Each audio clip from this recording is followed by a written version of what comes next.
I guess we are ready to roll. Hi there. And good morning.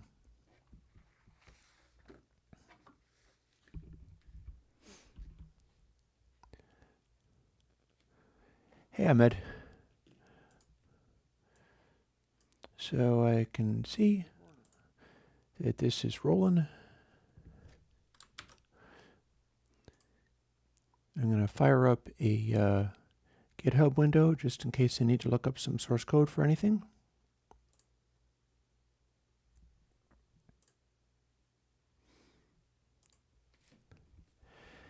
And yeah, well, all the better for having gotten through the madness of the last day or so.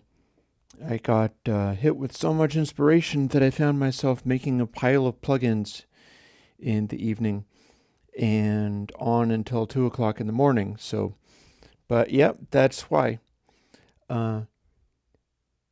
Peaks only hit literally yesterday. And I started experimenting with the idea and throwing it together, making it work, only to discover that it was quite amazing and was showing me stuff that I slept.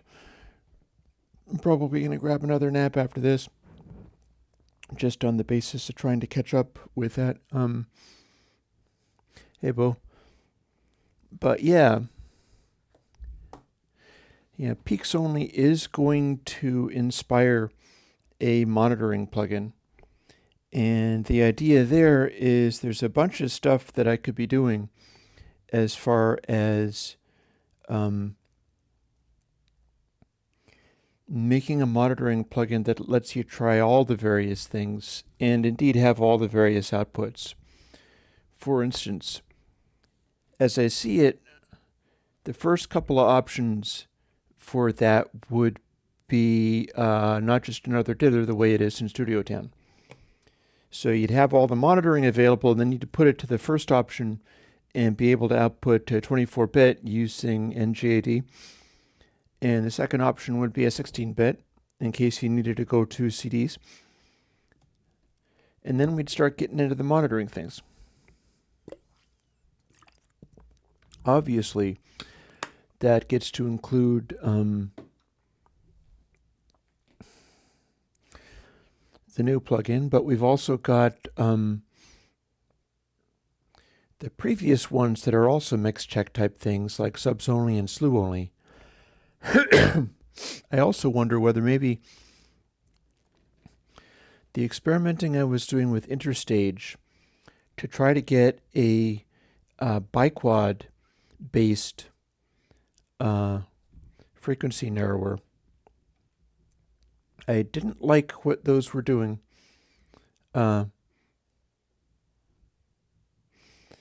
As far as making a useful, good sound, but it might be a serviceable way to get band-limited mix check. So I can start making some of the notes. There'll be many options in the monitoring plugin.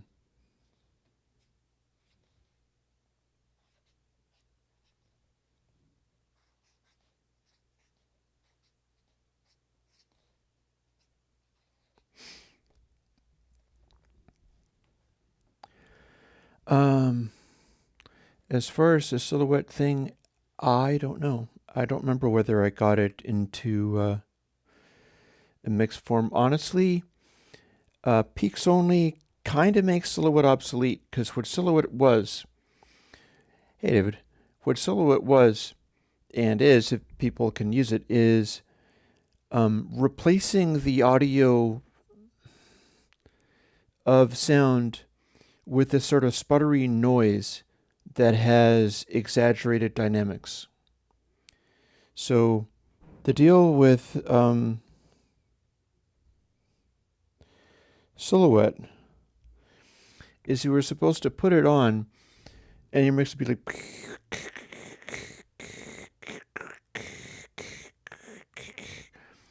And this would give you a sense of how much dynamics was there, but it was also a really obnoxious sound. And peaks only conveys the same information, only better. Because peaks only also conveys sort of frequency information and such, and does a better job of communicating where transients are. For instance, transients on silhouette would get right through without registering, and that's a problem. So I guess you could say I've kind of gone off silhouette as far as the mix check. What I'm currently thinking about is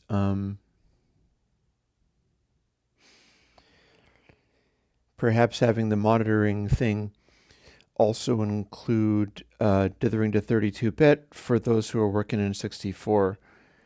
That'd be funny, and that's also always controversial. So maybe that could be part of the option. Although, of course, in something like core audio, it's meaningless, or relatively meaningless, because you'd be getting it anyway. Anyhow.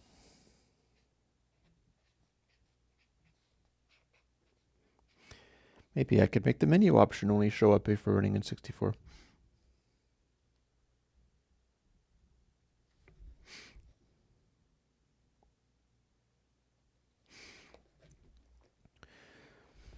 So yeah,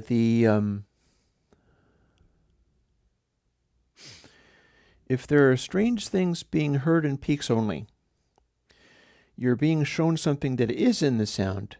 And if you didn't hear it in headphones, it's because it might have been getting past you. There could be for a number of reasons. Like, if there's a low frequency whumph that's sort of a chirp or whatever and it's distorting in peaks only, and you can't hear it when you turn it off, that means there's stuff that's either lower than you can hear, or there's bass transients coming in that are so powerful that it's getting by you. You're not really spotting it very well. The trick with that is if you cut that kind of stuff back, it can end up disappearing in peaks only. Peaks only is really very sensitive as far as it demands a certain amount. I think it's very similar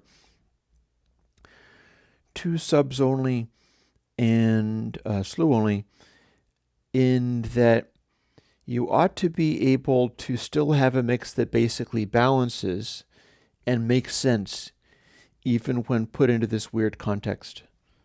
So we'll call that another option.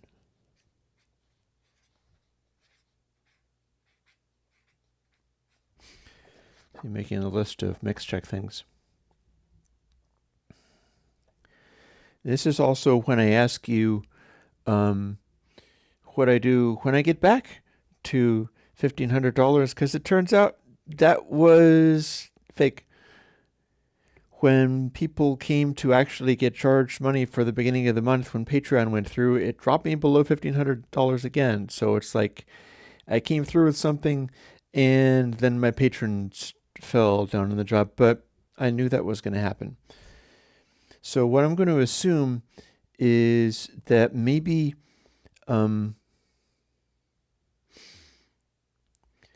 it might get back up to 1,500 by Wednesday. And if so, we won't even miss a week. If it doesn't, I'm going to suggest maybe you can leave it alone, and as a reward for cranking so hard and coming up with peaks only, I can take a week and go up. We drop below 1,500, and I'll get back to the evergreens like the week after that or when it comes back. Because I know one possible approach to this is going like, oh my God, it dropped under $1,500 and I didn't actually get what was promised to me for that. And therefore you gotta get back up there. But the other option is like, well, you can just chill out and maybe I'll work on developing the turntable a little bit more. Like, I had to fix things from the first couple of from the first couple of podcasts. The first one was heavily distorted and also went out over YouTube. And the second one was much better, but it was still distorting on one side. If you look at the waveform, you can plainly see that it's clipping real hard on one side of the wave. And so it only partly sounds awesome and part of it sounds no good. And it's plainly heard as distortion as well. That's not part of the record. That's just the playback system that I'm still working on. And I have fixed that. So if we do end up being live again on Wednesday, I will be ready for it. And I am game to take suggestions for I am willing to take suggestions for next evergreens. I just don't think it's a good idea to be like, oh my God, we have to make it be more, because, if you got to buy food or something like that, I don't need another $8 from you just to clear that thing. Although granted, if you were super, super into the evergreens, or you want to request a particular record and you go, dude, I'm requesting this particular record. I want it by Wednesday. Here's $8. I'd be like, okay, sure, absolutely. I remember David Pixley was worried about me linking to the Evergreens page. One way that, Elohim is asking about how to link. One way you can do that is to describe what it is that we should be searching for, and we can just go and Google it. And so I can describe that by going, if you go to, oh no, records do not sound like shit, David. The distortion is because my system was set up incorrectly. I had a equalizer on the end of a tube-based preamplifier, and it was dropping the input impedance that the tube-based thing was feeding to super low, and that was causing it to clip too easily.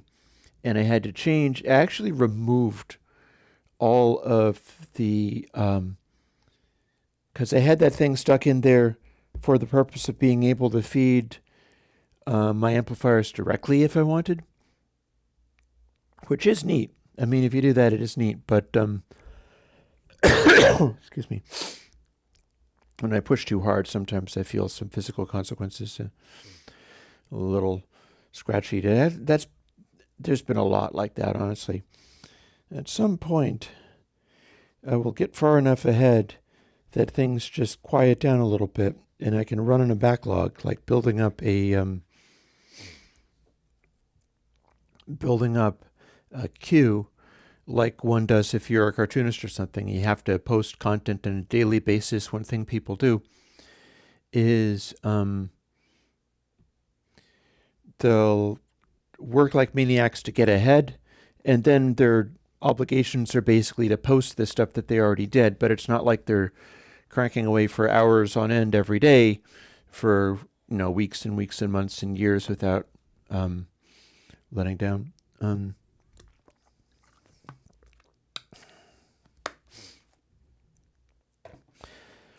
So to find, I'll be even sneakier. I'm writing the URL that you should use.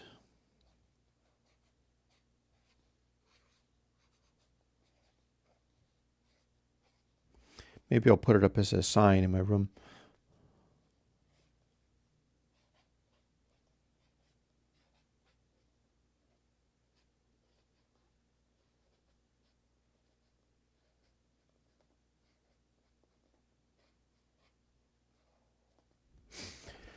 Airwindows.com/evergreens.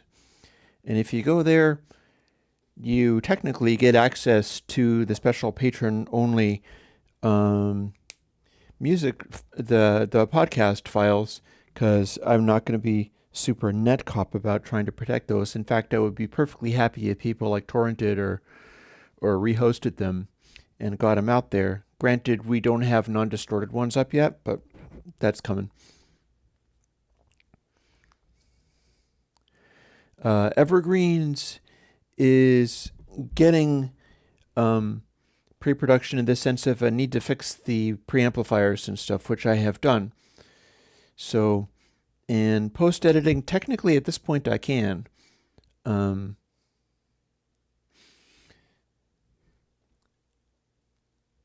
I am just not sure if it's worth like tacking. It's not really so much that like, oh, it's more work, I don't want to deal with it. But I am not sure if it's better if it has like an intro and outro music and stuff. I have music that I typically use for things.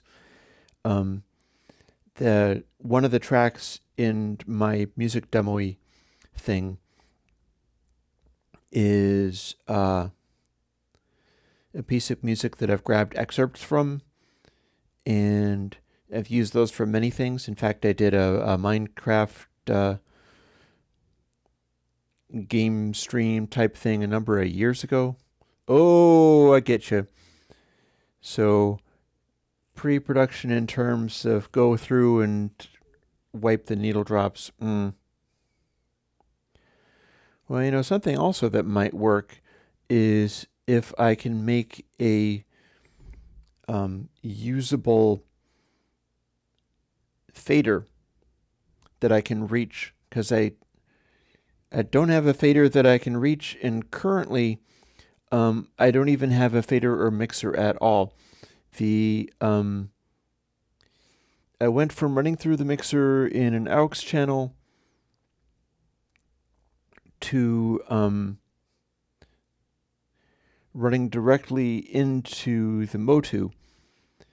So now what I've got is a really extreme high fidelity capture, more than either of the previous podcasts. Honestly, I'd be quite happy to. I could always behave like, oh, it's fine, guys. I hit over 1500 once at least as a promise that was never kept, so I'll just keep doing them now. I'll see how I feel about it. Maybe it'll be... I mean, if people are suggesting a track that I'm so excited about that I'm like, yes, I want to do that one, then that might be good. Another thing I see happening is commentary on the chat, and Jolie was asking the question. Here's the thing, is the high frequency limitations, I mean, that's basically gain staging, and what you're saying is you're not mixing or tracking in such a way that you would make a real recording console have slew problems in the first place. So maybe, you see, there's the thing. Just because something can have an effect doesn't mean that it should. And what I learned with the acceleration plugin is that acceleration basically can't be heard when it's active unless it's being applied too much, at which point it does become obvious, but at that point it's doing way too much. So there's a number of things like that where what you'd want to be doing is, and that's why I've designed Interstage in the way that it is, you'd be wanting to use them in such a way that you're not hearing them kick in, because they're still going to have a result in the final analysis, and they may still be engaging in some way. Essentially, it's much like the peak energy stuff. Some of the examples that I did on peaks only were things that I mixed and I thought I was doing a fantastic job. Like I did that track that sounds kind of like retro early 70s and had the giant kick drum that was sort of dry and 60s-ish, but it had such impact that was very, very brief and mostly down low that when you threw on peaks only, that was the bits that sometimes poked out and clipped and distorted. And I didn't realize that that was out of balance. To me, it was like, that's just awesome. That sounds great. And when I threw on peaks only, I was like, yeah, that's actually louder than it needs to be. And the snare is not as loud, and the highs are, the cymbals are completely buried. Those could have done with being way louder than they were and more impacty than they were. So, stuff gets past me, and I think that's normal. But it's also, if I had something that was correcting that problem, I probably wouldn't have really heard it, because even mixing over speakers, the kick drum transients that I liked would sometimes get exaggerated, but that was stuff I liked anyway, so I wouldn't end up noticing it. And if I had adjusted it to the point where it was like, oh yeah, I'm really noticing the kick drum transients going away, and I wouldn't like that because those were the bits that I wanted. So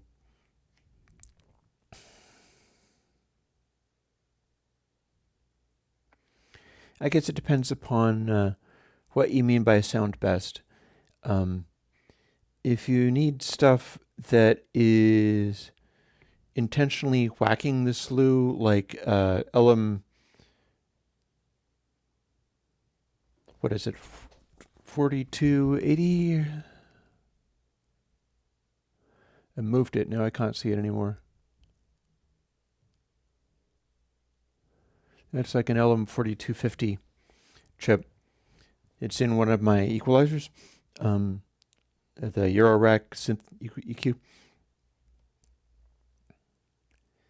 If you needed something to really kick in that way, it's not actually peaks only that you want, or it's not actually interstage that you want. Interstage is designed to be a thing that sits in there where you're really not getting much of a reaction, and it, under normal circumstances, it doesn't change the sound. So that's the thing as far as choice of plugins and use of plugins, where I've tried really hard to include stuff that if your audio is behaving itself and being good, then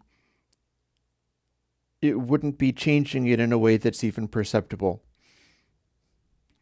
And acceleration is another one of those plugins like that. I feel like almost I could design it in such a way that it's another faceless plugin where there are no controls on it, because if I narrowed it down to exactly what it needed to do a particular task, I could build one. And then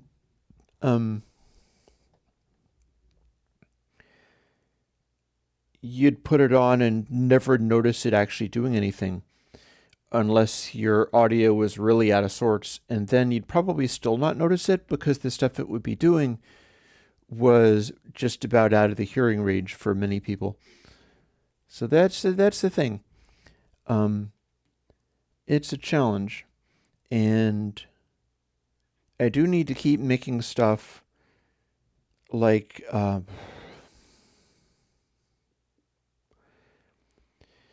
think literally slew. I'm trying to remember whether I've done extra stuff with it. Literally slew could be put in to increase to the point where you're actually hearing it do something at any gain staging. And because it is controllable, it's a effect that you can throw in. I've done things like atmosphere, where it's a whole array of slew controls, but it's a fixed one, if I remember correctly. I'm pretty sure that it is. So it's like a mix bus thing, much like console, except for that it has that very elaborate, sophisticated slew restriction in there. And that could be another option towards being able to turn a dial, being able to bring in the effect in a perceptible way that wouldn't be perceptible if it was just being left alone as a place and forget. The challenge there is I always really like the place and forget things. Like, you may or may not be hearing the thing. I'm running a plugin on my voice now, which is the same one that I liked using on the videos that I put out on Sundays. Technically, it was Monday because it was after 2 o'clock in the morning.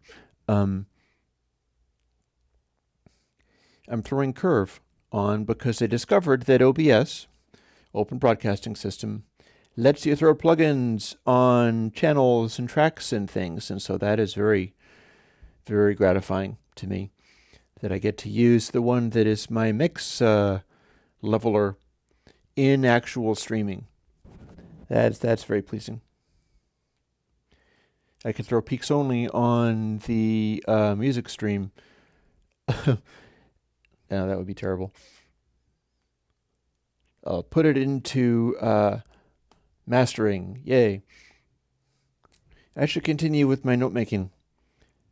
Because right now what I'm thinking is the idea of making 32-bit floating point output is too esoteric, so I'm going to cross that off. We should be having not just another dither 24 and 16 in that order, because I think people should basically be working to 24-bit these days, and 16 becomes an afterthought. That said, I do have a plan for doing something with my music streaming, and I even wrote it down and noted it somewhere.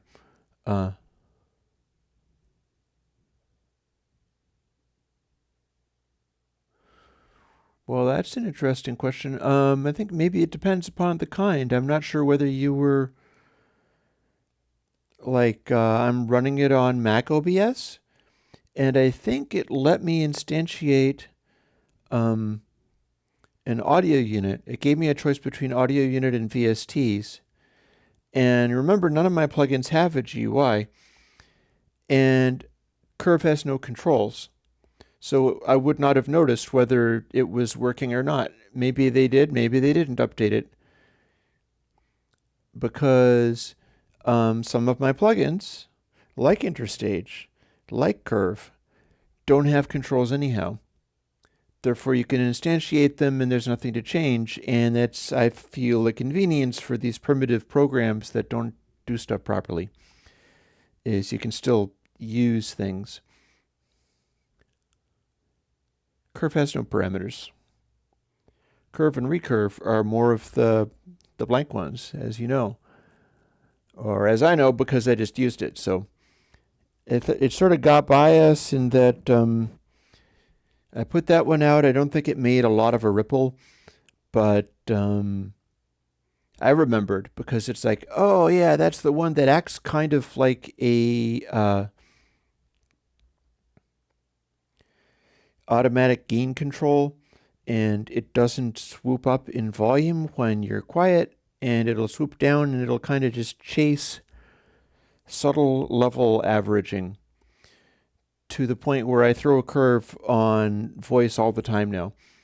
And I throw a curve especially on this because with this I can distort the mic briefly by just going loud or saying something or projecting a little bit more.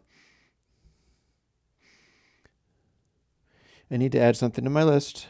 I've been making my list and checking it twice as far as the monitoring thing is concerned.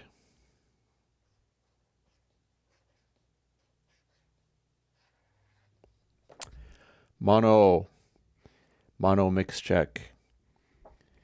We need to have that in the monitoring thing, so you can switch from 24 to 16-bit dither.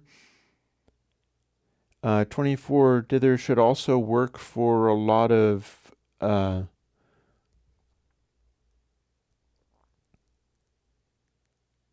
DACs, digital to analog converters. 16, of course, I started talking about what I was going to do with CDs and then stopped again. I have a tool that's kind of interesting. I have a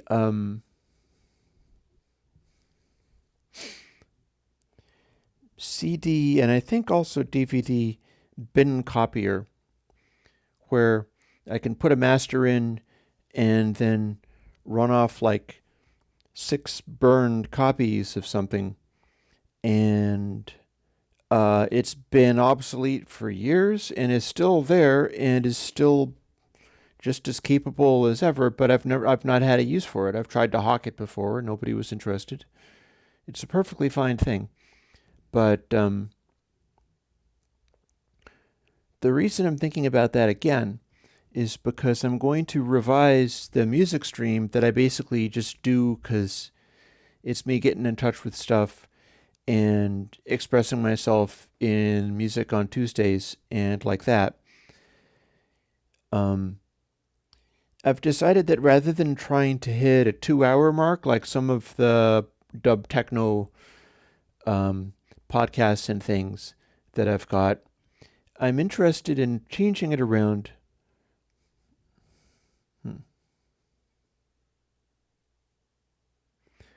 A quick answer, since it's about the mono button.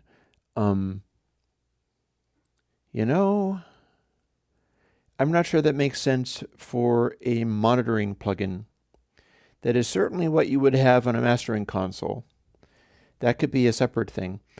I think I've actually been asked for that, and I don't remember whether I actually came through with it. This sort of all trim thing where it's like, let me trim the gains and then also the left and right and also the mid and side and let me trim every possible imaginable thing.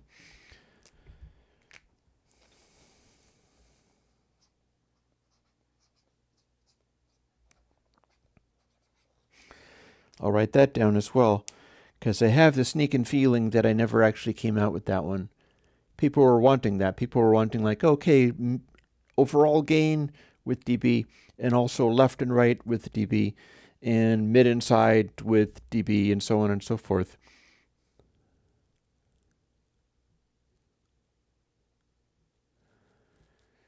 Would you be wanting to listen to the side directly, Zafor? Because that does make sense. Recurve would just make the mic a lot louder and probably still balance out just fine. It would be as if I was compressed.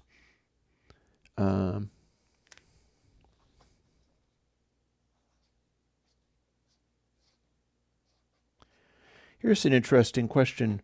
Would you want side to be heard as side?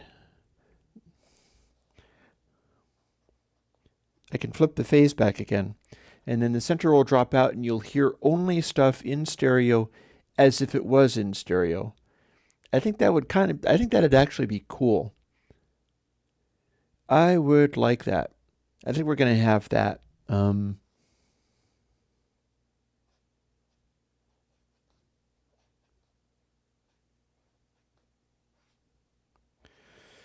So side in LR, which means that it would be getting played back with one of the channels phase flipped. So if you had a right transient and it was a positive excursion on the right side, it would still be a positive excursion. And if you had a left transient that was a positive excursion, it also would be a positive excursion in the speaker. And I think that will help it be a better picture of what the side would actually sound like. So that's cool. Yeah, it's another idea for that. Let me have a look at the chat while we're going. We talked about stuff. Zafor is asking a question that is kind of a tell me plugins to use question, and that's not always good. Also, the single song mix challenge. If somebody comes up with the song, then by all means go ahead and do it. That could be, honestly, that might be the thing where like save that as if I get to the much higher goal and start doing extended Wednesday live streams. I could be fishing for all kinds of cool stuff to do, and those mix contest things could work for that, and I would be coaching people and saying, oh, you can do this, and I could be playing it, and I could be playing it through the monitoring system and talk about what I discover there. So that could be a good thing. We shall see.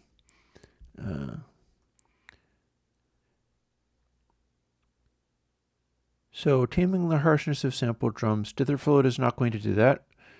And Softgate is going to,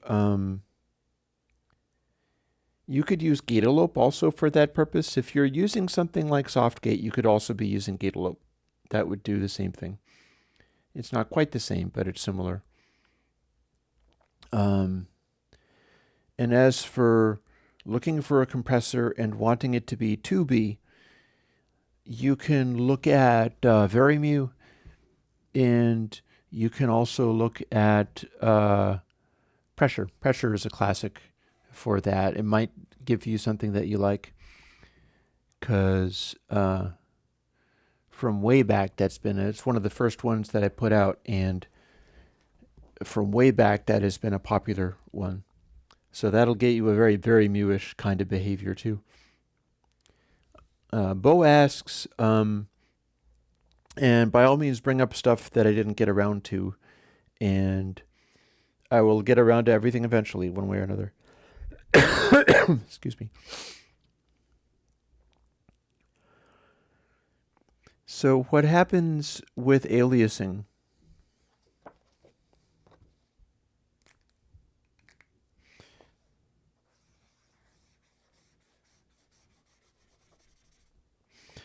Is if frequencies go up,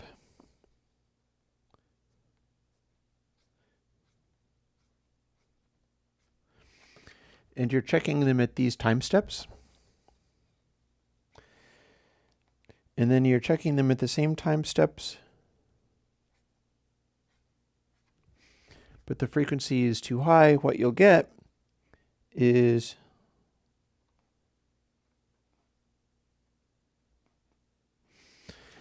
a point that represents a different shape because it's not checking the sample every time. Now, the thing about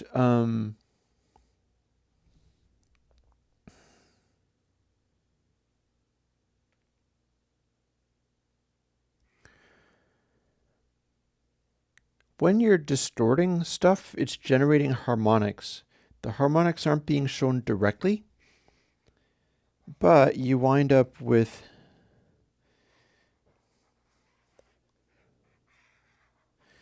these sort of artificially squarified waveforms. And as far as the actual math of it is concerned, I'm not sure if I have a good answer for you. That might be something that I can't answer. However, practically, what happens in the math of a plugin when the audio starts aliasing is if you are changing the positions of these samples as if they were representing something that has more harmonics, it can start moving the samples to places where they're representing something that's no longer accurately reflected. I'm kind of talking around the question because this is actually something where you start asking me questions about math and it's like, oh boy, I'm in big trouble now. One of those, I was researching biquads because I was trying to get the biquad to be sweepable better, and found that nobody can actually do that. What people do when they want a really aggressively sweepable resonant filter in digital is use a different design, which apparently doesn't sound as nice, or at least that's what I was hearing, because nobody is able to do a biquad of any form that can really be moved aggressively without breaking. That's apparently just the concept of it. So one of the things I saw was Andy Cytomic, Andy of Cytomic, many years ago, but a number of years ago, like 2012, getting in a fight with somebody on KVR because they were being really sassy and aggressive and basically yelling at him because he kept giving them math. And they were like, I don't understand the math. What's wrong with you? Can't you just give code? What's the matter? And he got even crankier and crankier about it. Ended up being rather harsh. I could relate to both sides a little bit because, on the one hand, people were chastening uh, Andy for being super aggressive, but then at the same time, the other fellow was being an absolute jerk to him, and it's just a balance that you got to sort of manage. But I could relate to the other guy because these people were talking about biquad filters, and I was hoping that they would say something useful that I could do stuff with, because I was more or less able to put together the algorithm. But they talked about nothing but this higher mathematics, and they're like, "No, this is not higher mathematics," and I'm like, "From where I'm standing, it totally is. I'm good with like 1 + 1 = 2, man." Um, and when you ask things like, where in the mathematics does aliasing start? Basically, all I can really tell you is you do stuff with increasing of high frequencies, increasing of harmonics, which you can see in a spectral analyzer. And you will also see on the spectral analyzer is your frequency goes up and the chain of harmonics go up. As it hits the Nyquist frequency, they start reflecting off. They start bouncing back down again. And that is aliasing in action. So basically, as far as the mathematics of where that produces a thing, I don't know the answer to that. I know the practical answer of if you're measuring it and you're doing this thing in this direction, this is what you see as a result, and I know that that constitutes aliasing. It's an inharmonic sound. It's no longer related to the harmonic series. And it's an unpleasant noise that we don't like. And it's at predictable volumes, and it's in predictable behaviors. And so that is basically good enough for my purposes. But I can't always go into the mathematical whys and wherefores because I'm not good enough with that. At the same time, one of the things I was trying to do, although I don't feel I succeeded, is knowing that I am not a mathematical guy. What I wanted to do was basically dick around with the biquad algorithm and come up with a way to break it myself to make it behave again. Like when you push it in these directions, it flips out and goes into these large full-scale oscillations. And my hope was that I'd be able to do it in such a way that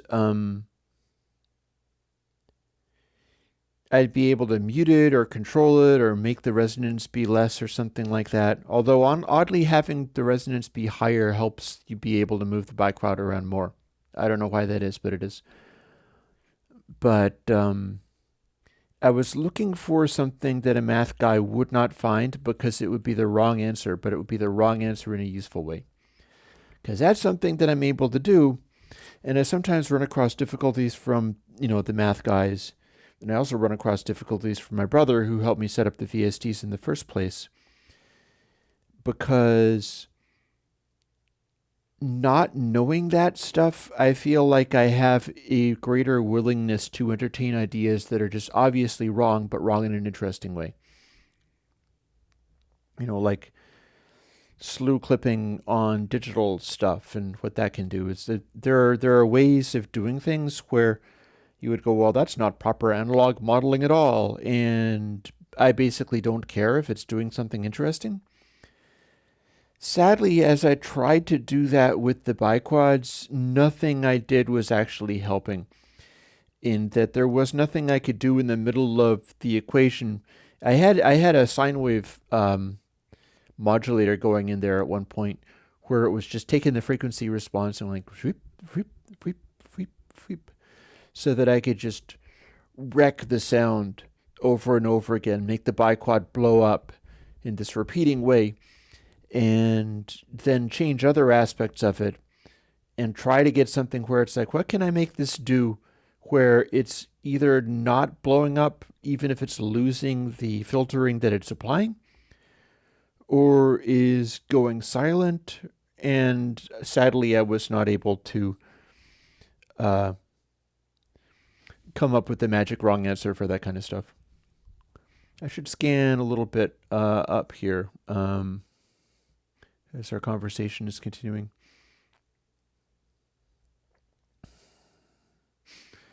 I don't know where White Sea is. Hopefully I'm able to help him with his desire to do headphone mixing. He can use the in-ears that he is selling, which I believe they're giving him money to do. And he should definitely check out, he should do a snake oil thing on Peaks Only. He can get it quite easily.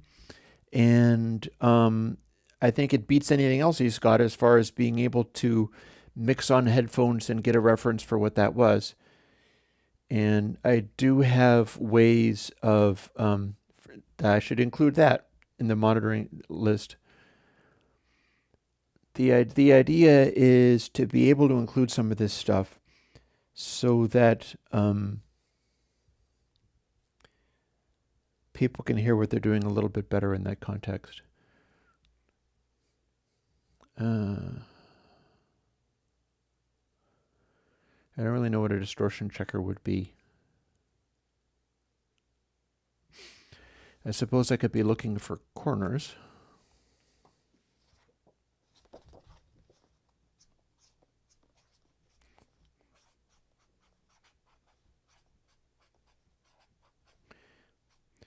I'm not really quite sure what I would do there, but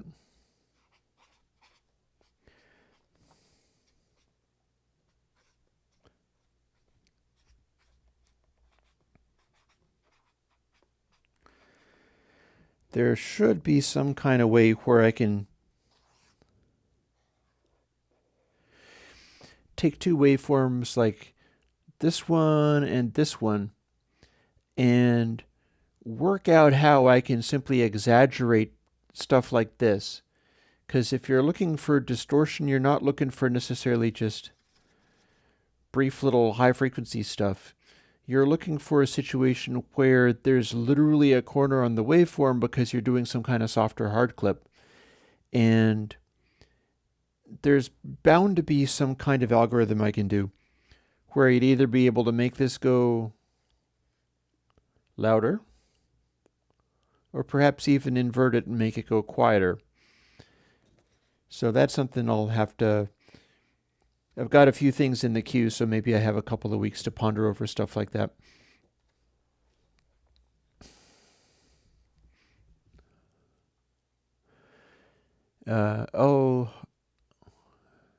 You told me how to pronounce your name once and I forgot it, so I'll just live with it, I guess. L is asking about band limited mixing that I touched on in the Fleetwood stream, which gives me a distinct idea. Measuring rate of change isn't going to do it.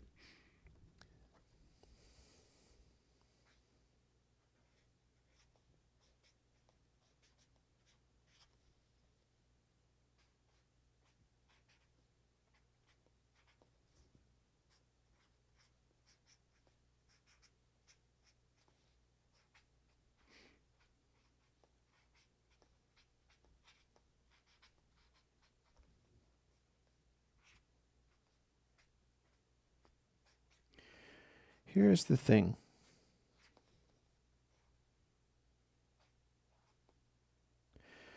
Several of these things have noted band limiting characteristics, and these are all things I can dial in using biquad. And the fact that it's kind of vanilla doesn't hurt in this context. I can make a biquad do a really broad band thing that just rolls off in the extremes, and I do it by setting the resonance, the Q, to an incredibly tiny microscopic number, which I think is when it starts depending upon the long doubles that I use for the values, because normal values would just blow up if I gave it that. So it's using the Airwindows biquad, the way it's meant to be used. And I can't get a good sound, but this is the design that absolutely failed compared to Interstage, because Interstage sounded much better because it was doing different things. Using a biquad to make the frequency response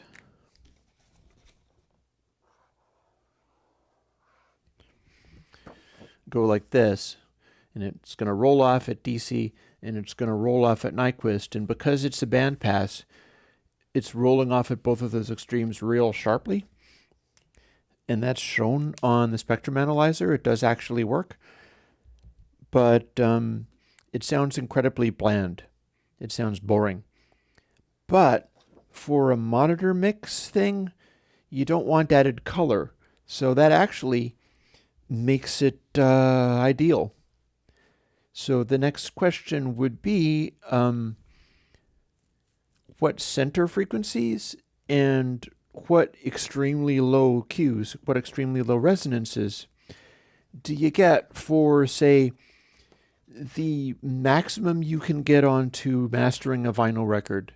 I was reading a thread about this in another forum, like my Fancy Pants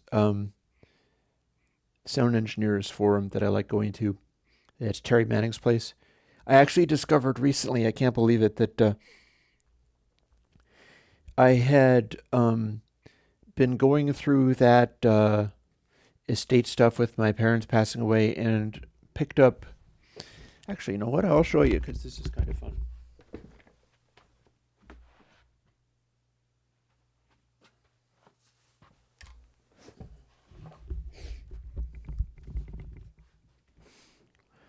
I don't think biquad can do anti-aliasing filters, no.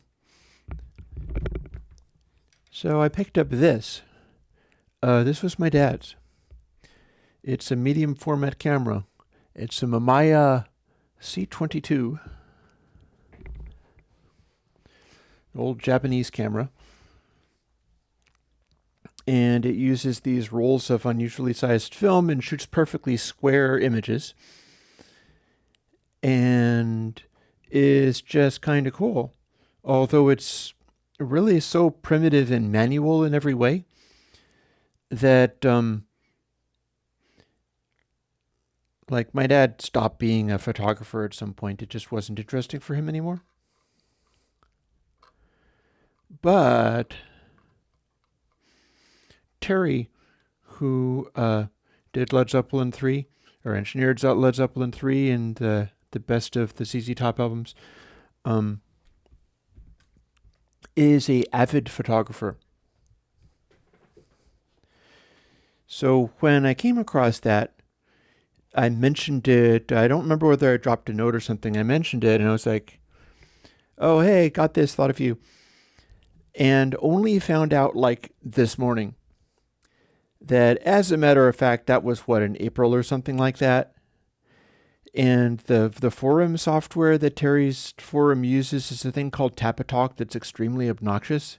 It's not, he's just sort of using, it's like WordPress.com, where you've got WordPress sites, but it's being hosted by a consortium and they're doing things in a certain way. By the same token, Terry's on Tapatalk, and Tapatalk does a bunch of irritating things with the forums, and so I kind of wandered away for a while, and I only just noticed that there was a message section, and Terry had actually responded to me in April, and I never saw it, saying, oh yeah, keep me posted with what you do with that. And so I'm like, oh my god, sorry, Terry. I would have paid attention. But yeah, that is a neat thing. It'd be a very cool way of shooting album covers, I'll tell you that.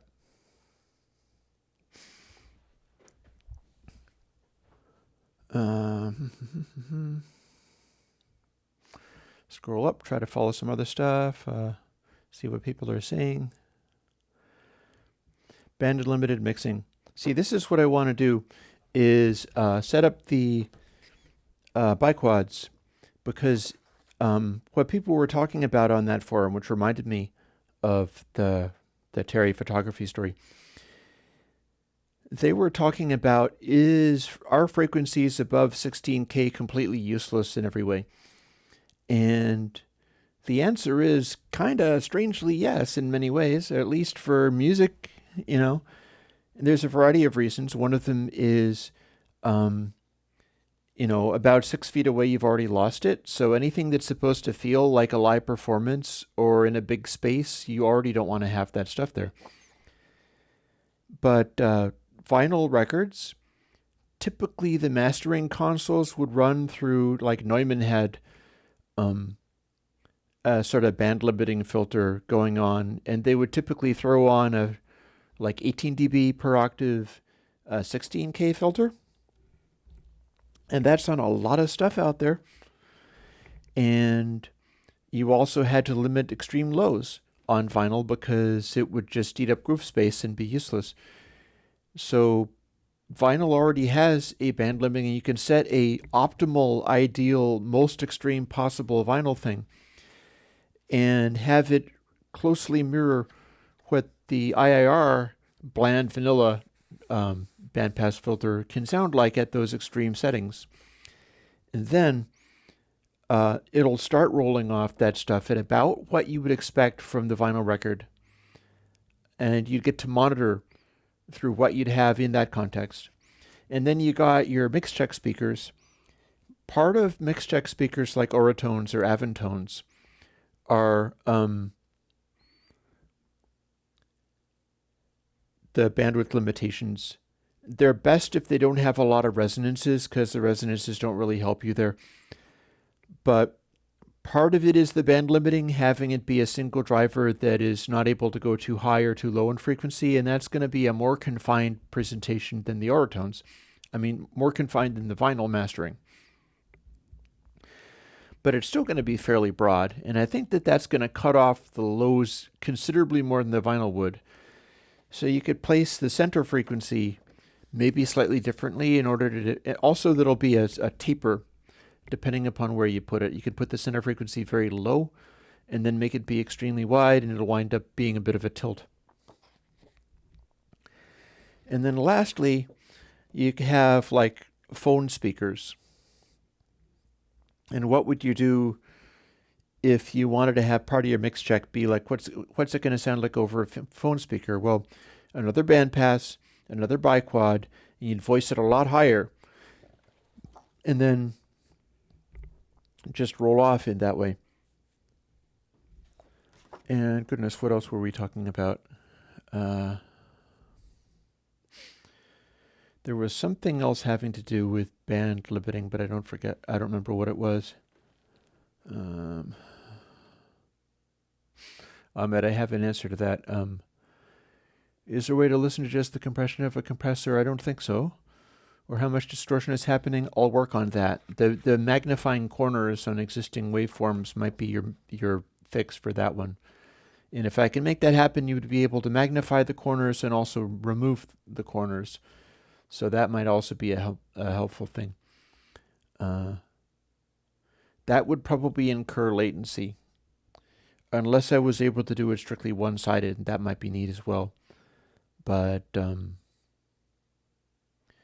also it's possible that just becomes an IIR filter in that extent. So we'll see.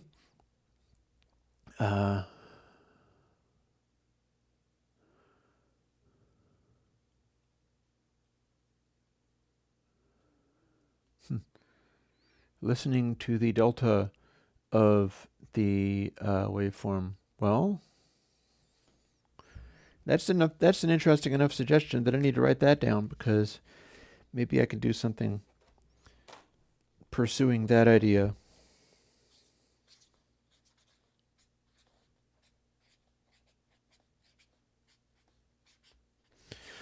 So essentially it's like, okay, here's the compression, and then we subtract the dry, and so you're still getting a compressor, but it only makes noise when it starts doing a thing. That could be a thing. That could be handy. So let's see.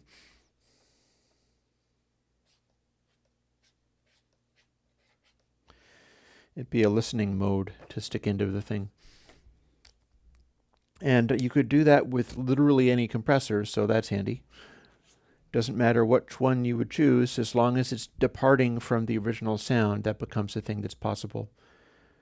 You know, you could also do that through just sort of busing and subtracting the dry from it.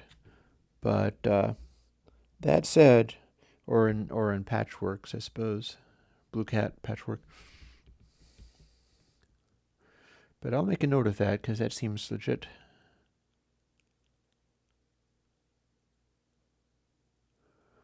What does that have to do with most mixing and mastering engineers? A bunch of the mastering engineers I know on like Terry's site know all kinds of stuff. Sometimes they're very curt about people who don't seem to know things. The tech-like issues, it depends. If a lot of them don't necessarily get into the math, but a lot of the math people don't get into what the mastering engineers know. And is anything you hear in a sound which sounds annoying fixable is a very broad question. I can't answer that directly.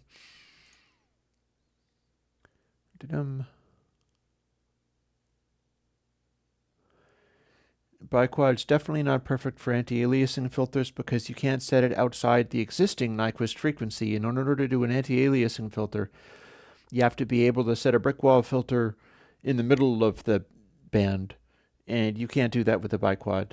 It's completely impossible. It would just make a steep resonant peak, and yeah.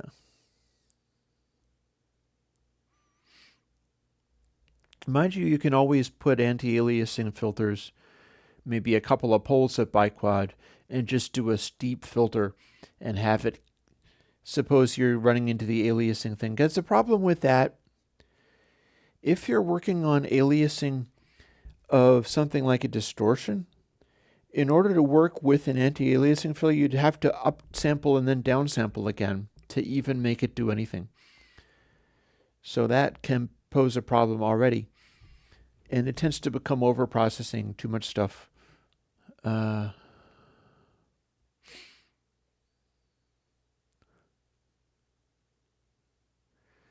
In a full mix, you could measure aliasing depending upon how clean the rest of the full mix is. Like if you have a bunch of broadband noise in your full mix, it's going to mask whatever is present also there with aliasing, because aliasing is just scattered all over the place. What it's going to do is tend to raise your noise floor in an unpleasant way that is related to frequencies that are coming through. So it makes like ring modulatory effects rather than simple noise.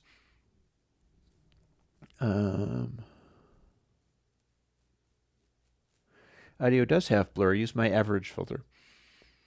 Average is literally blur for audio. In fact, I'm using averaging in the new sweepable biquad because what happened was I set up the biquad in such a way that I could crank up the resonance a lot more and start sweeping it around. I was never able to get the sweeping to go particularly fast. You could still break it if you push it too hard.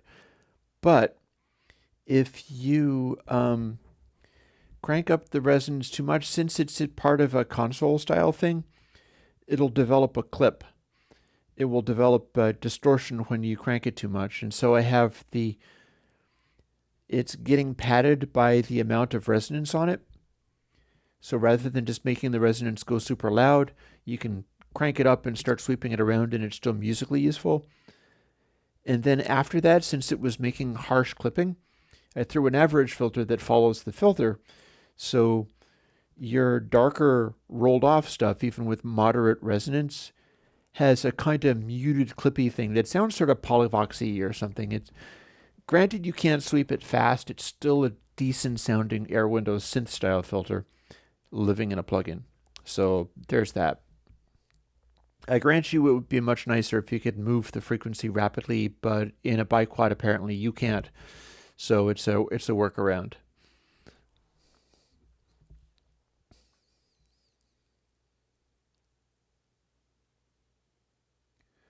Dum-de-dum-de-dum.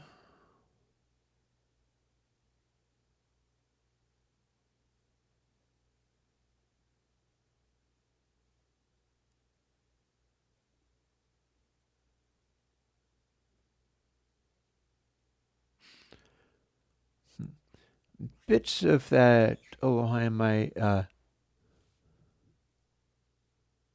Oh, Julian is raising an issue of something. I'll get to that in a moment.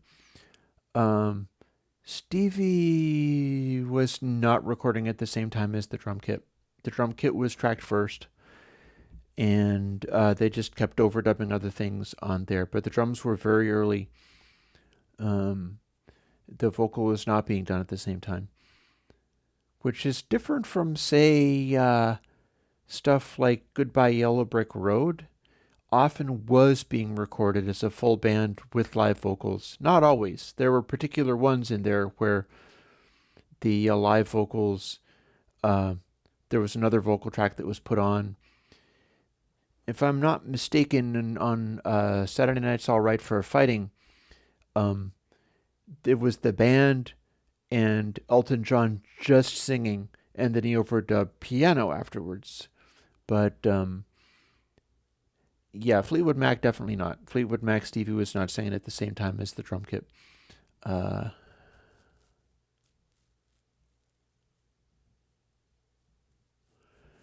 Also, nobody added console mojo back in those days, apart from what I was talking about, where they had to fly the drum tracks in off of a safety copy because the original ones had become so degraded with all the overdubbing that they were doing.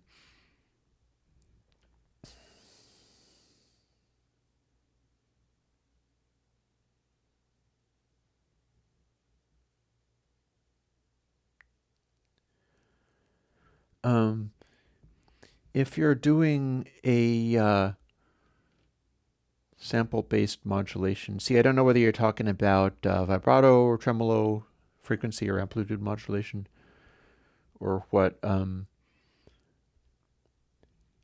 Anything can create aliasing if you're moving samples in a way that they shouldn't. Samples are meant to only go to certain places, and because they're signposts for a waveform rather than being the waveform. So if you tell the samples to go to a place where the waveform that you would reconstruct is impossible to actually contain within the Nyquist sampling thing, that's when you get aliasing. Aliasing is when the sampling theory breaks down. And the fact that it's really common doesn't change that it is literally you're no longer working with correctly functioning digital anymore. And it's weird but true. Most of what is going on in modern digital mixed topology is breaking the Nyquist frequency Shannon sampling theorem, and people are simply ignoring the fact that it's no longer valid digital data. It's invalid data. It's talking about waveforms that you can't actually capture in sampling because it's beyond the range of what you can deal with.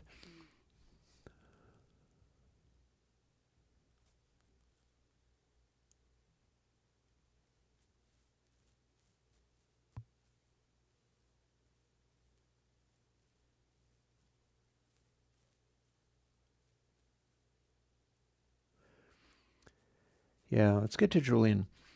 Julian, that is a known issue. And I've gotten away from directly working on that. I don't remember exactly why.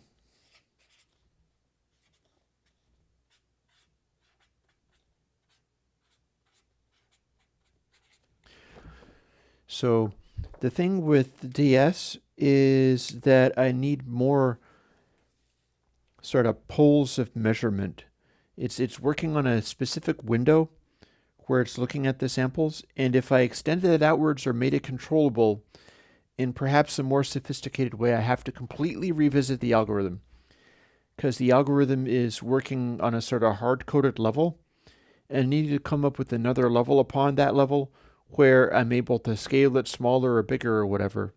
And if I'm able to do that, that would mean that you'd be able to like turn it down and have it even involve the take the small hint of treble and presence out of the tracks even more, or crank it up and give it a much sharper distinction between removing the S's and not. And what would happen with that, and probably the reason I set it up the way that I did in the first place, is that as you made it sharper and sharper and sharper, what would happen is quick onset S's would have a bright spike at the beginning before it would kick in. But S's never are quick onset S's. It's not possible to make that sound as if it was a white noise that you're hitting a switch on. Human S's are always slow. And so that's why it would work to make it be a lot steeper. That is a known problem. I've considered fixing it. The reason I haven't fixed it yet is because it involves completely reorganizing the algorithm to be something completely different. And when I have that going on, I will have it fixed. I'm not sure whether you're telling me that it's extremely urgent for you to do that immediately. Immediately isn't happening, but you've just bumped it up my list by mentioning it, because I realized, oh, I remember when I was contemplating that one and it didn't have an immediate answer and it's dropped by the wayside. So bringing it up again is a good thing. I will get the revision to the DS.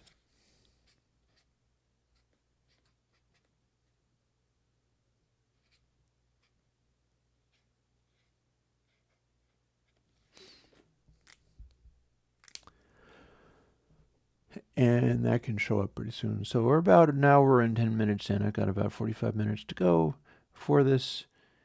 I think I mentioned earlier, speaking of time and how much time it takes to do these, starting this Tuesday, I am changing the music jam, if anybody cares, because possible that nobody cares, but if anybody is interested, I know that David likes restreaming it from times. I'm changing it into a different form in that it's been this like goes for 2 hours thing, and I've decided that I want to reshape it so that rather than having it be this extended exploration that seems to go forever, I want to tighten it up until it would fit onto a CD and work on maybe having stuff be more focused and have a specific target as far as ebbs and flows and stuff while still improvising it.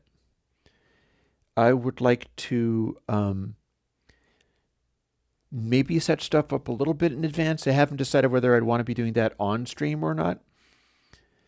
And like get rolling and then finish at about an hour 15 minutes, which is 75 minutes, and no longer than 80 minutes, so that I could burn the result onto a 700 meg CD, or just for whatever reason be able to do that with it, and it'll take up a little less time in my day, and that might be useful. And it would I might end up with ones where, because part of my idea has been I would be doing these extremely long things and then maybe one day I'd edit them down into shorter things. And that never happens. I keep not doing them. But if I designed it from the word go as like, we're going to go about 75 minutes, and there's a distinct beginning, and it's going to go to these places, and it's going to go to an end. And that might make the music jams more interesting to me, as well as more interesting for other people as well, because I feel like part of what's going on there is it's great as far as me being able to sit down and jam out some music and not get all like creative blocked and unwilling to pick up an instrument because I feel like it's nothing is going to be any good. Doing the discipline of this causes me to play whether it's like I'm in the mood to play or I feel as if I have something great to do or not. And I should be able to also do the same thing, but consider it in terms of a CD long, because I've always been into stuff like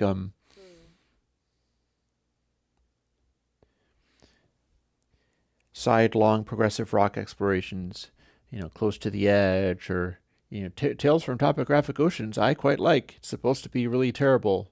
It kind of is. It's really self-indulgent, but I just like the journeying, the immersive quality of like, we can sit in this sort of musical vibe for 5 minutes because the entire album is a double album and we just need to use a bunch of time. Um, so I'm going to be cutting down the length of the music jams and trying to tighten them up and organize them. Although I don't promise organize, I just promise tightening up the time.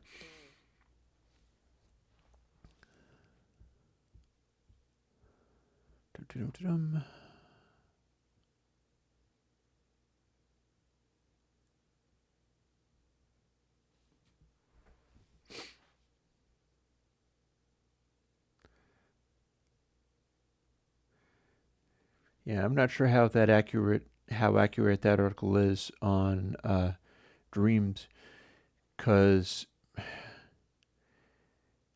maybe there's this Tom Petty track that's like that. Maybe they're all mixed up. There's a known Tom Petty track where uh, it's over Walk This Way or something. Um,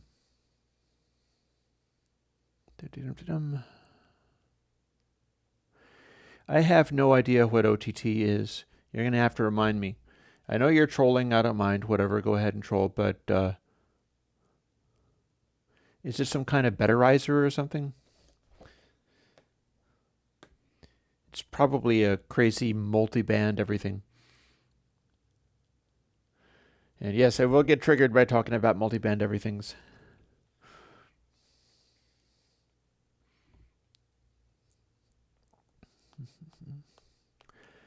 My 2 cents on Jefferson Airplane.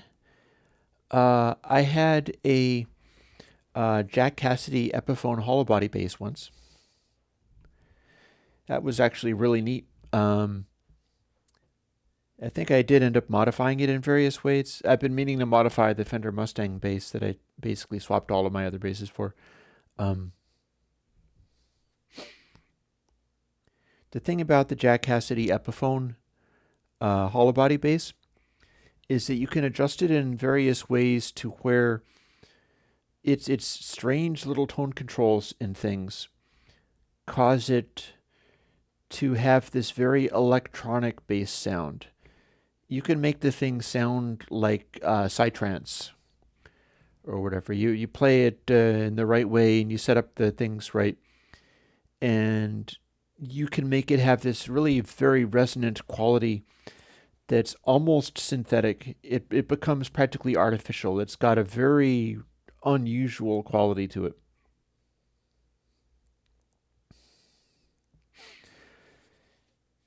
As far as their music is concerned, they've never been like in terms of, say, audio quality. The Grateful Dead kicked the crap out of Jefferson Airplane the whole time. The Grateful Dead had the people who invented alembic behind it, and they had the mad acid chemist, famous for being the guy they were talking about in Kid Charlemagne, if I'm not mistaken.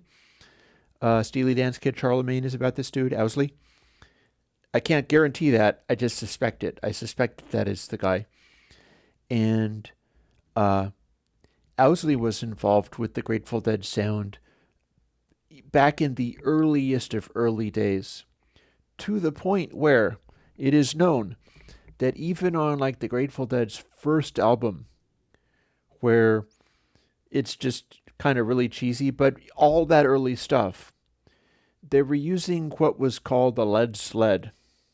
And what the lead sled was a sort of 4x8, a plywood thing of some kind, on which were bolted a whole set of Macintosh high fidelity tube amplifiers. So the Dead, even in the earliest days, were not using guitar amps per se. They were using stereo amps for their instruments. And a variety of different, their tube amps, they were huge and heavy. And one of the things about that is similar output transformers and things to like your high watts.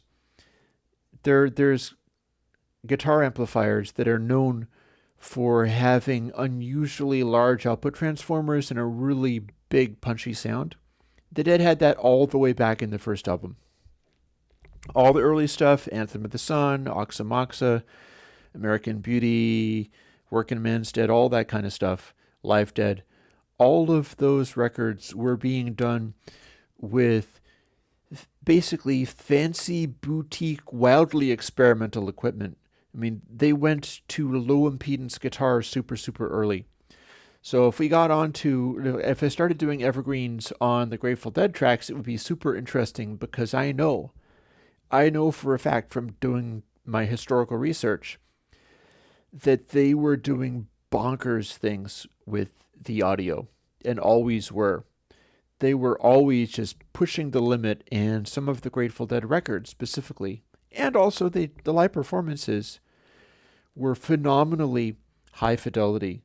They were phenomenally good sounding, always were. It was a defining characteristic.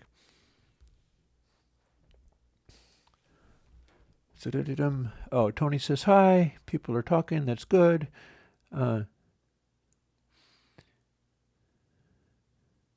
It makes everything sound EDM. You don't necessarily want that, but I'll go on.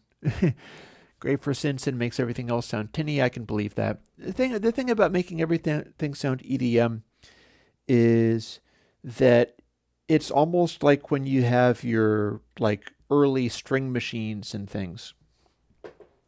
And really what they are is a sort of weedy little spiky sawtooth generator. But in order to make it sound bigger and better, what they do is crazy chorus technologies and vibratos and stuff, and they're breaking everything up and mangling it in order to make it sound a little bit bigger, fuller, more complicated. And so you can use a crazy multiband compressor on a synth pad track or something, and sure, you can transform it that way, but that means it's a musical instrument. It's not really a sound processor, much less something like a compressor that would be used in a studio context. Instead, you're just throwing everything into a distinct musical instrument that has a distinct sound.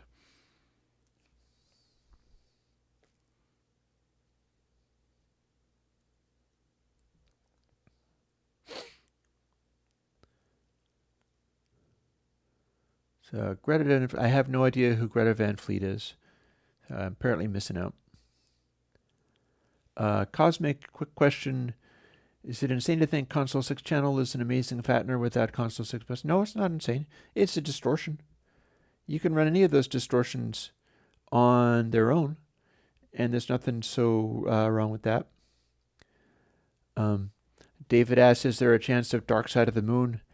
I've got SHVL 802. I have the British pressing of Dark Side of the Moon. And I've been setting up some of my sounds on it, so I could do that, although I am not sure that I want to. I suppose I could lead off with all the biggest hits ever.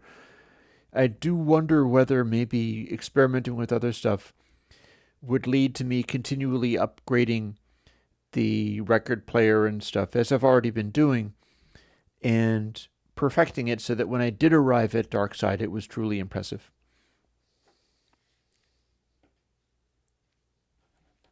I do also have Amagama. The cool pictures of early Dead concerts with a huge wall of PA speakers. I should tell you about Wall of Sound. Does that mean anything to any of you? Does the Grateful Dead's Wall of Sound PA register with any of you folks? Or is this, will I get to tell you about an amazing thing that you would never have known? Because this is a brief little window in like 1976, 77 maybe. This was something that they did that I was alive at the time, but I think I was too young to hear it. But a kind of a magical thing. And you can hear recordings of this stuff because people were taping Dead concerts the whole time. And so there is documentation. People put effort into getting good microphones and making recordings of these performances. Here is what the Wall of Sound is. You have like the musicians, and they're playing on the stage. They're down here. So you got the bass player. So he needs some speakers. So you do a PA for the bass player. Maybe some bass bins. They're typically a vertical stack because line arrays. And then you got a guitar player. So the guitar player has a PA system. And then you have a vocalists.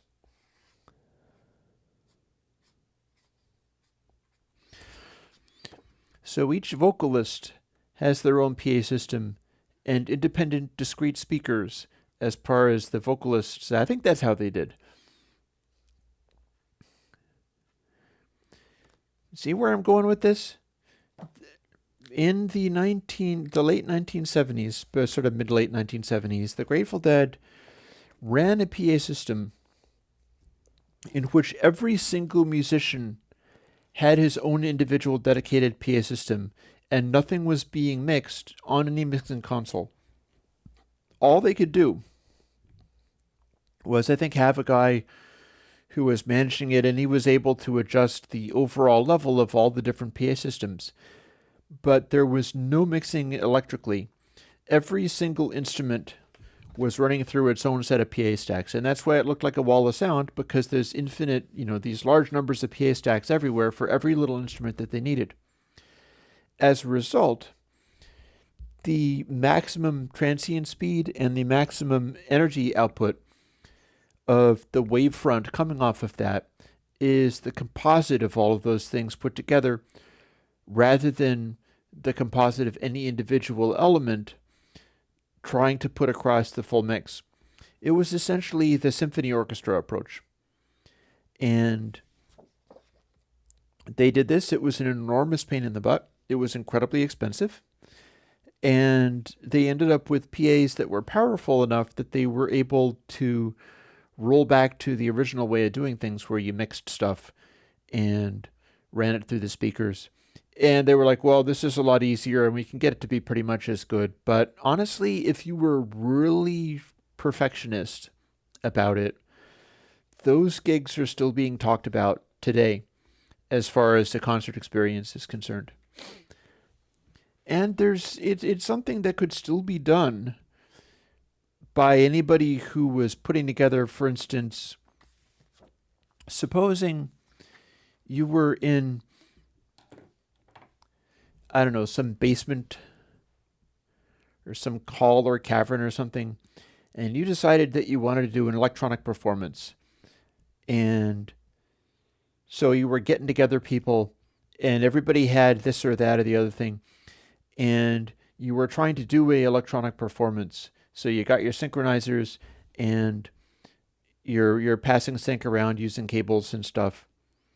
And rather than going into a mixer and stuff, you could have, like, okay, this Zox box, that wants to run into a Fender Twin. We want it to be really loud and painful and just brutal. And this, or for instance, this snare drum. The snare drum output from this 808 or whatever it is that you've got, we're going to run that through a Fender Twin. Somebody get a Fender Twin. And you put the Fender Twin somewhere, and then that's where the snare drum lives. Kick drum goes through some other kind of PA system, or goes through some kind of bass amp. You got an SVT, 8 10-inch speakers. And your kick drum is going through that.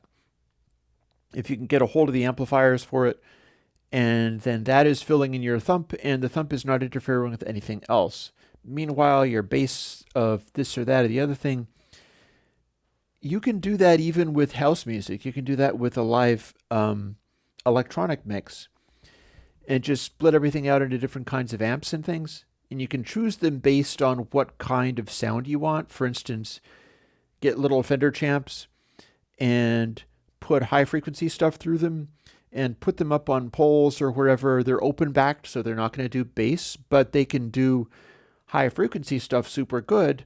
And the high frequency stuff is going to bounce around much better because it's an open backed guitar cabinet. And since it's a 10-inch or 8-inch driver, it'll go brighter. And so, just go nuts with that kind of stuff. And it's the same deal as the Grateful Dead Wall of Sound design, except for in a sort of house music, electronic style, modern style kind of design.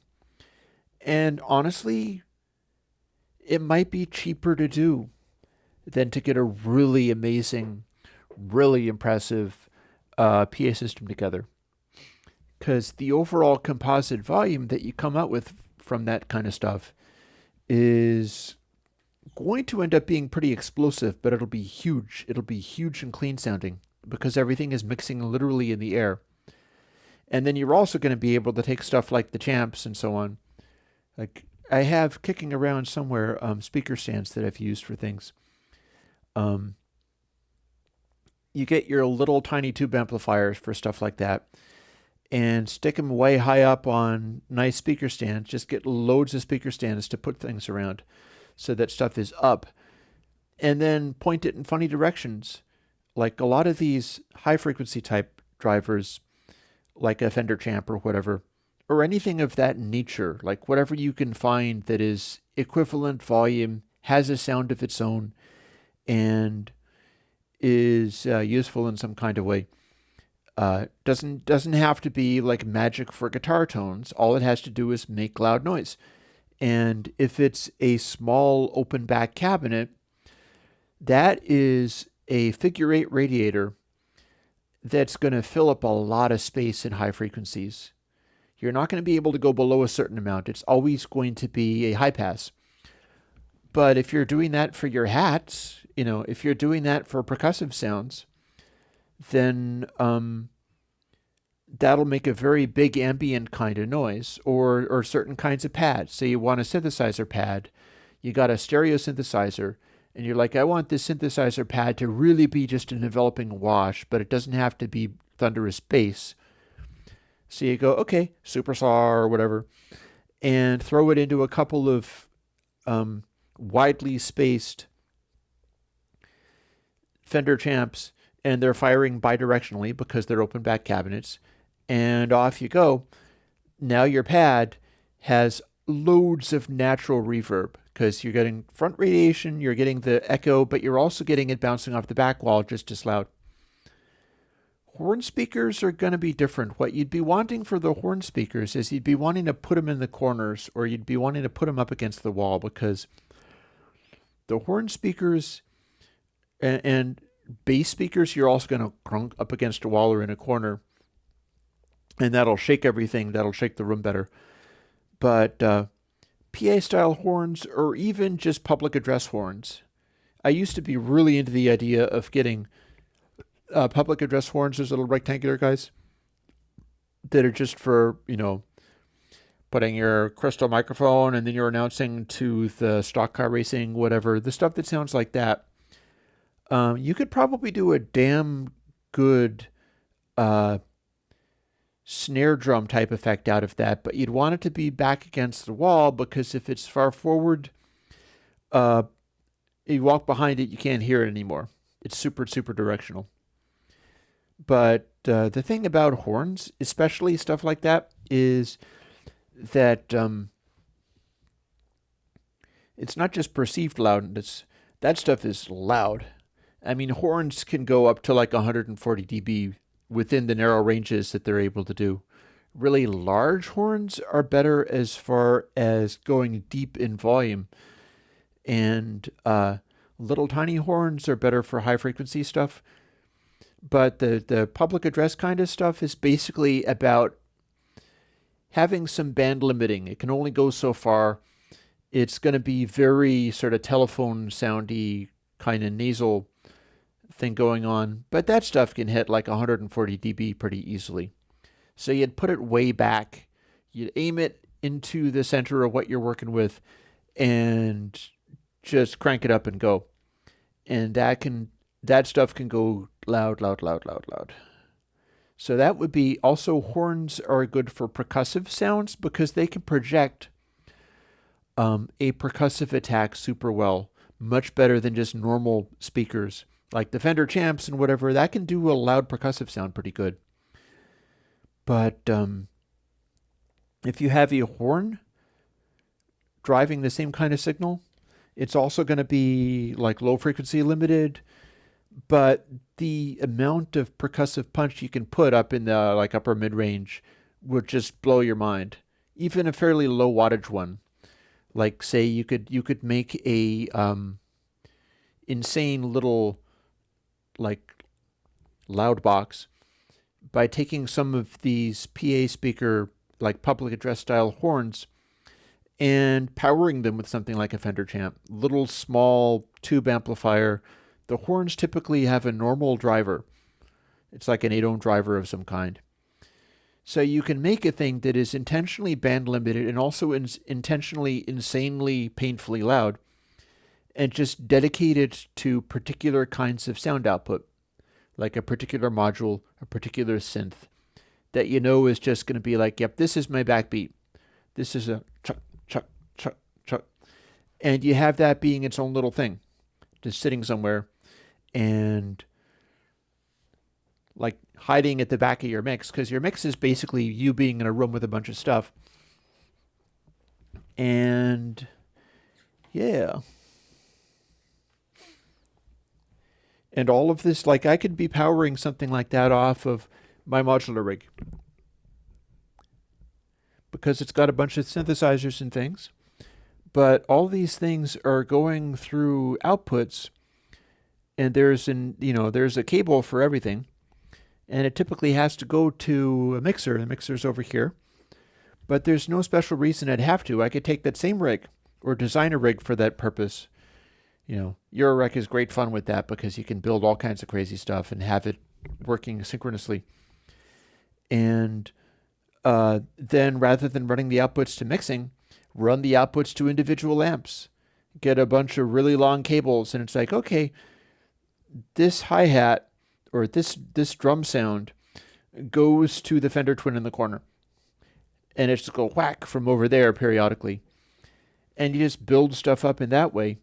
Go to a listening position and then maybe modulate what you're getting by where you want the sounds to be coming from. You turn this one up because you want it to be over there, or you set the kick drum to happen a little earlier because it's actually sitting way back in the corner, and so you got to let the wavefront come through.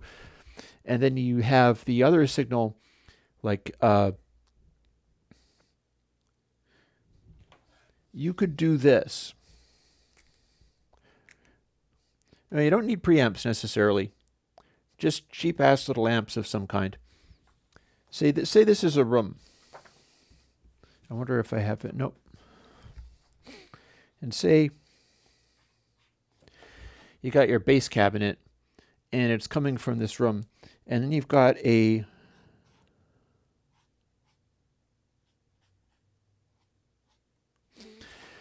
little speaker here, and that is some kind of percussive element. So your kick drum is coming from here, and your listening person is there, and then you've got this, and it's firing in this direction, and it's also echoing around. What you can do is set it up so that as you're manipulating your controls, the kick drum is being timed differently from the percussive thing that's happening here. And as the kick drum wavefront comes through, it comes through here, and then this trigger is being triggered just enough after. It's a time delay thing that the attack of this percussive thing coming out of this speaker is riding on the wave that's coming past it from the bass speaker. And that would work out completely fine. In fact, you could put the bass speakers in every single corner and really make the room thunder. In fact, if you had the room, that would be a good way of doing it, because you'd be able to pressurize the room at extremely low frequencies. But also, if you approached any one of the speakers, it wouldn't be overwhelming you because you'd be farther away from the other ones. And you'd be getting all kinds of really amusing comb filtering effects from the different bass producing speakers doing different things. And then you're changing the timing so that stuff that's maybe closer to the listener is being triggered an instant later, which gives the time for the speaker's sound wave to come across.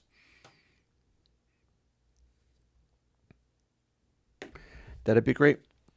I need to do this. I got to find a way of doing this. That'll be very exciting. If I do manage to come up with a way of doing it, it's probably going to be in my area, and I'll just end up having like a van with speakers and things built in, and then I'll do one of my live music thingies. But it will be with just all these insane amplifiers everywhere and everything coming from a different place. And I would have to have the timing thing sorted out pretty well, but it would be one of those improvisational things, because half of the fun of modular is improvising on it. That would be very cool. But yeah, you can get horns. You used to be able to get a horn speaker from Radio Shack that would do about 140 dB for like $20. This little plastic thing. It didn't have any merit as far as being an audiophile transducer, but if you're just putting a synthesizer through it, that becomes part of its sound. It's like, oh, this is the plasticky thing that goes crack, crack. And this is a great idea. I'm loving it. I'm totally going to have to go and do that. And yeah, it's 20 minutes or so to 1. If folks are, yeah, I'll call concert Birds in the Wood Stove.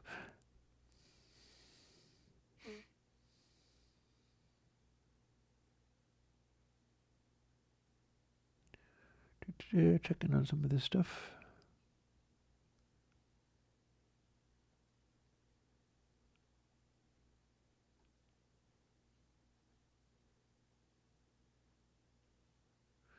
That was a fun digression.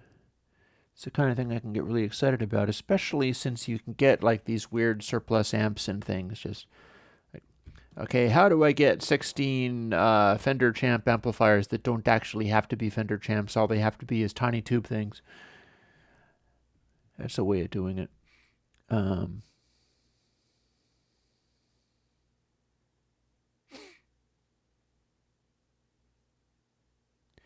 Bo is mentioning a speaker that moves air without any mechanical means. Oddly enough, I was just reading about something that was really interesting and strange, and I'd be delighted to tell you a little more about it. There is a company that makes subwoofers.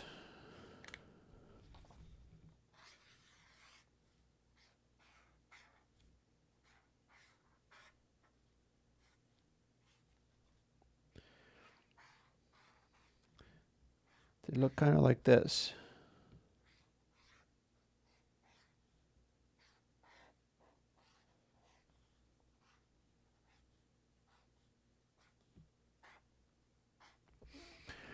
What do you think that might be?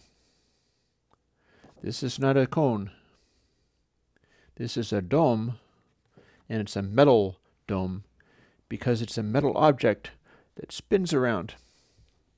I'm not sure if I have anything in this Phil Spector vein in the collection, because it's largely a sort of proggy 70s rock collection. Phil wasn't as much in the 70s rock, although he did work with the Ramones and Lennon and the Beatles. This subwoofer is a giant fan. It spins around, and you put it in a hole between your room and a whole entirely other room. And what it's doing is, these are vanes. They're little sort of flat panes, and these are rotating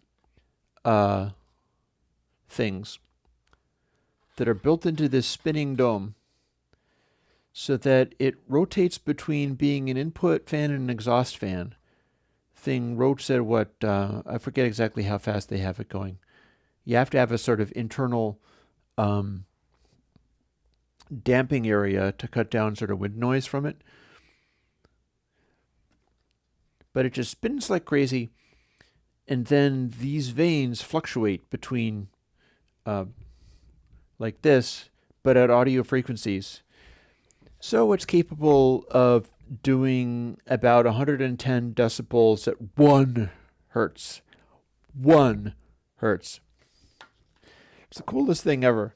I am not sure. It's in some like installations, places like Disney or whatever, when they need to do earthquakes and such. So design a special thing. The whole kit and building it into your house will cost like $40,000. So that's not easily arrived at. But as far as subwoofers are concerned, it is a speaker that moves air with mechanical means and super linearly, but in a really unanticipated way. So that is the thing. There is a ultimate ultra subsonic subwoofer available, and it will go up into the audio range. Like not super. There's a sharp limit to how far up it can go, but it's not really restricted only to the subbest of subsonic frequencies.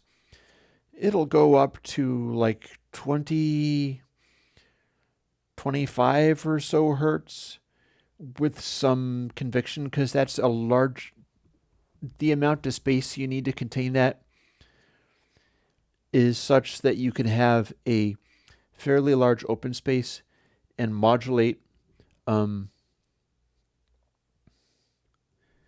air pressure inside it in that way.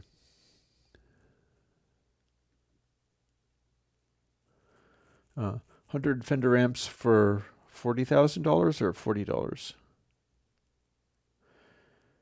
And David, what up with the last stream? I don't even remember what I did. I felt it was more melodic than usual, but I don't remember exactly how or why. You can definitely shoot. Doesn't mean I'll do anything necessarily, but I'm always curious as to how people are reacting. Otherwise, I wouldn't stream it. If I wasn't curious as to how people reacted, I would just do it myself and then not have any microphones or any streaming whatsoever.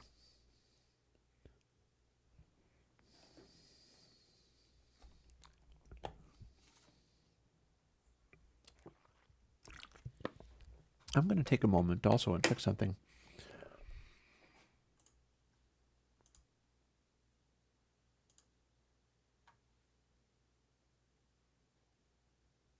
Oh, yeah, I am not sure if we're going to be doing a Evergreens thing. I think maybe this week is not going to happen, and I'll tell you why. We're at $1,486. That's like, let me see. Okay, so that's still only $14 down from the amount, but that's enough where I wouldn't expect it to change. I think we're not going to get there in like 2 days, so that's fine. But I'll be taking suggestions as to what I do when I do finally get to that point. Still, this is what this is what you want to know about making promises and delivering on the promises when people meet a goal. Is you might want to wait around until the check comes due and see whether people follow through on that or not. Because if it was a matter of doing the Evergreens thing and then having people follow through on it, that has not happened. But if it's people being willing to promise the Evergreens thing, that can be another thing. Usually it doesn't bother me that much as far as that stuff goes, because I don't really make many things that are promised at a particular level, tempting people to like lie and claim that they're going to be pledging a thing and then not doing it. So that's the downside for promising stuff at given income levels versus just giving stuff and then saying, hey man, whatever you can do, which is what I do more often. For my video game, I don't remember ever talking about the video wobbling. And the asteroid thing is not my video game, although I do remember talking about the 3D asteroids and the way that you'd have to make yourself be indestructible and then you're the weapon. And that would work because then if things were hitting you from behind, they wouldn't hurt you. So That could be a thing.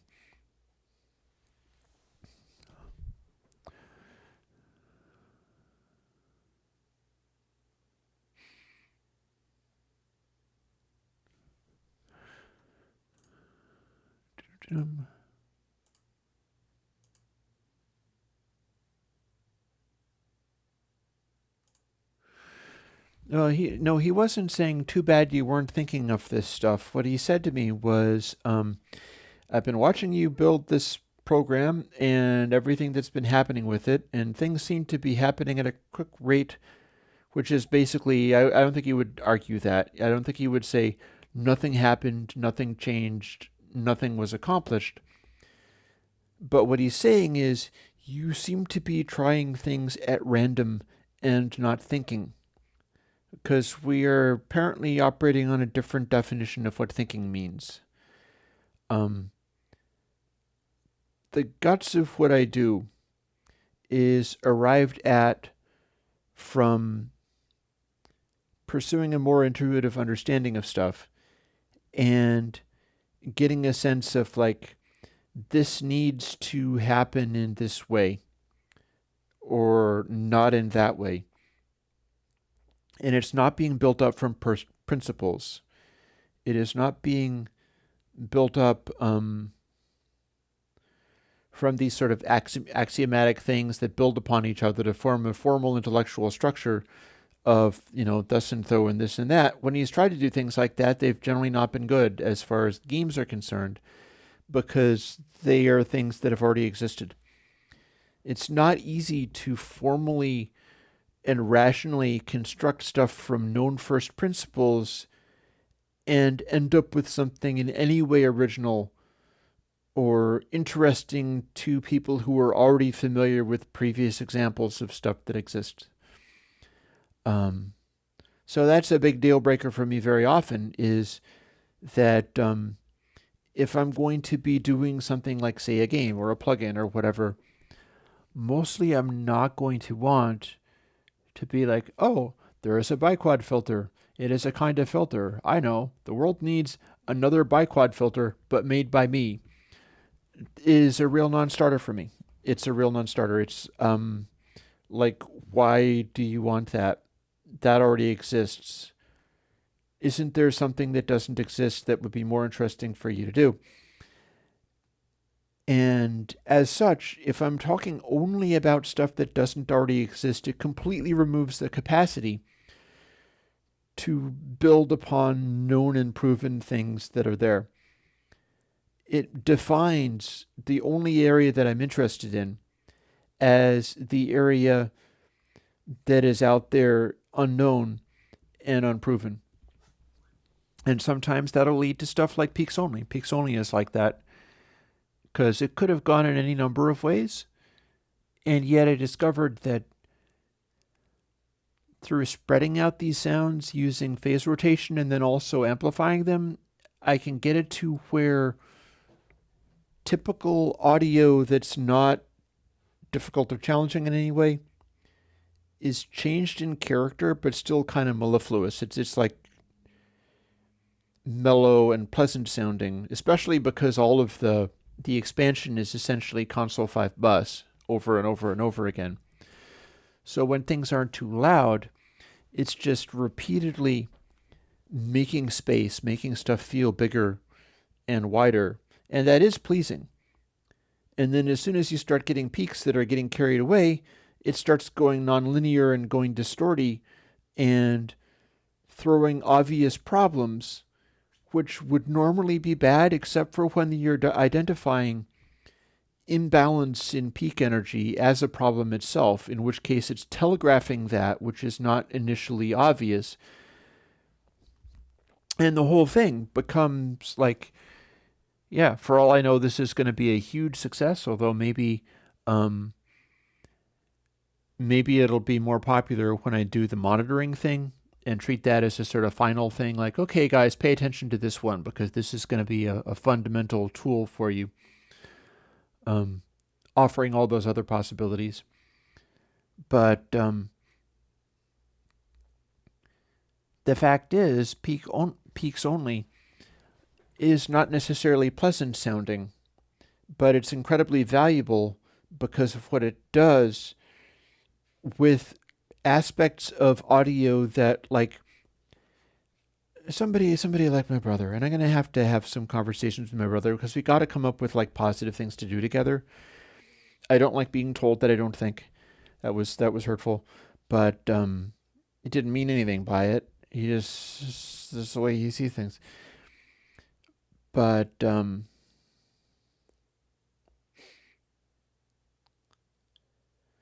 whole way of dealing with that sort of thing is being able to arrive at stuff like that where, oh god, you're right, that is a lot of questions. Arrive at stuff like that where the the like peaks only is about taking the sound and rearranging it in such a way that brief imperceptible peaks in loudness are spread out and amplified in this very distinctive way to make them be super obvious on the assumption that that's really important.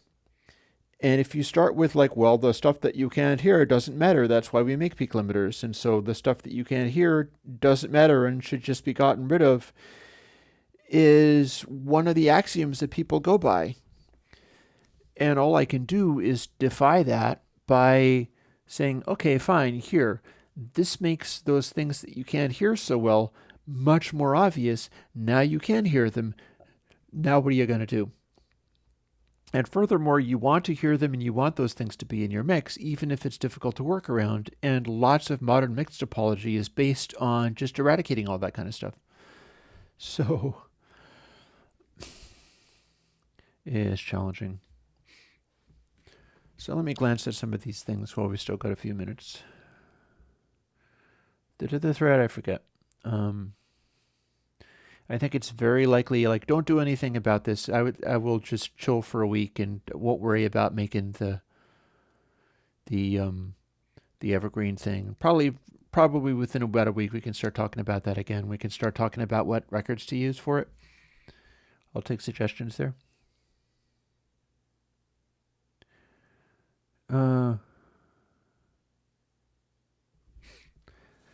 David's just made a suggestion that would qualify as a category. Subtle is the word you're looking for.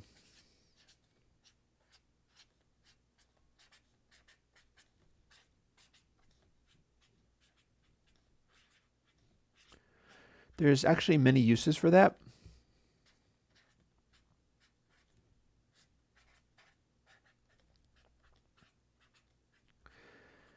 For instance, I've got delays and things that include density inside them. So I would be sticking some of that stuff into additional soft clip category simply because that's what's happening in the sound and it's worth people knowing about it. But the things like acceleration, the things like interstage, do deserve a category on the website and also on YouTube of subtle, because they are specifically there to do something where you might not perceive an effect, or it might only function under certain circumstances and not do anything on others. And maybe there's an even more subtle and placebo. I don't know. Dither grade.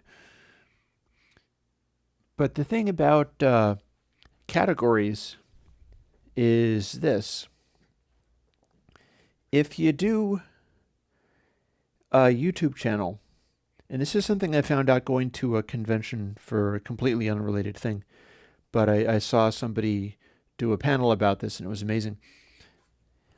If you have a YouTube channel, one of the things that helps your channel be publicized and all that kind of stuff is if your stuff is being added to playlists. Well, you adding your stuff to your own playlists counts. So I've never tried to fake any of that sort of thing, and probably if you did, they'd find a way to stop you. But you can make your own playlists for things, and I have done so in great profusion. things like innovative or whatever, and the plugins will often fit into those categories. So I have individual YouTube playlists for all that kind of stuff, specifically for the purpose of helping it out on YouTube. And I ran out of categories, so now David's given me like 3 more, and that's pretty cool. So now in my copious free time, I can go and set up the subtle and a clip and a soft clip category and like dig through all the source code and find which things are doing which results, like which things create a harsh clip when you do this, which things are known to not have anything going on. Maybe I can have one for no controls.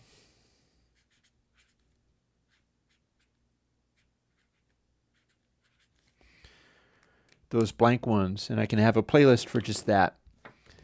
And then that would exist on the website, so you could look for stuff using the categories on airwindows.com.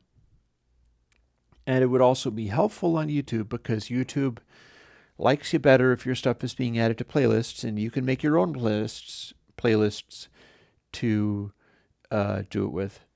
So that's definitely handy. I feel like that is a good note to finish off the stream doing.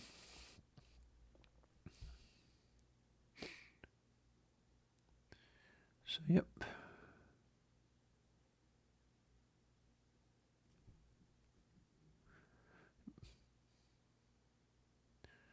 I'm not sure what the digital remasters would be. As far as the evergreens, I'm not worried about like lowering the effective vinyl playback cracks and pops. It's like whatever. That's going to be fine. Part of what I'm doing is showing you the most raw and direct playback of that I can. So there will be no processing and cleaning stuff up. It's going to be raw and direct. Yeah, saying certain phrases to trigger MIDI stuff, that's cool. That's neat. And large horn speakers, that's also cool. Elohim is definitely into the Steve Miller. Well, I've got Fly Like an Eagle, so that is in the realm of possibility. It maybe isn't the first one that I would have chosen, because there's a limited number of songs on that I super like, but I do like Fly Like an Eagle, and it's got like Wild Mountain Honey is a beautiful example of way too much vocal compression. It's adorable. Then Steve Miller in general is all about the compression. And yeah, scheduling, I'm careful to add things to my schedule that are only what I can handle. So if we do get back into the evergreens thing, and what I'm gonna do is I'm gonna put the evergreen stuff out when the number is 1,500 or more, and not worry too much about the practicality of it. And I don't intend to offer FLAC or AAC downloads. I'm not saving high resolution. I'm already saving so much. No, that's gonna be what it is.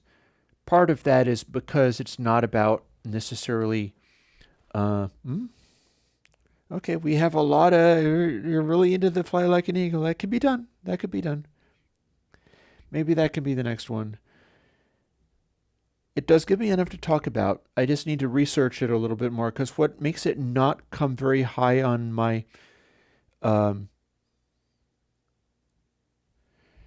ranking is that I don't know that much about the recording of it compared to a lot of the other ones. There's a lot of other ones that I have way more background on how it's done. With Fly Like an Eagle, I would be listening to it and going like, this is how they did that synthesizer thing. This is the kind of synthesizer that was used on that. I think it was like an ARP Odyssey. And here is the echo, and maybe it was a particular kind of tape echo. There's stuff that I can do, but I just feel as if like my detailed knowledge of Steve Miller Band technology and the recording environments and all that kind of stuff is less than it might have been. There's a lot of other stuff that I have more info on. But we shall see. I'll bear that in mind. I did talk about wanting to like work through some things before going to the really killer ones like Dark Side or whatever. or even Amagama, which is one of my personal favorites, although I don't know that much more about it.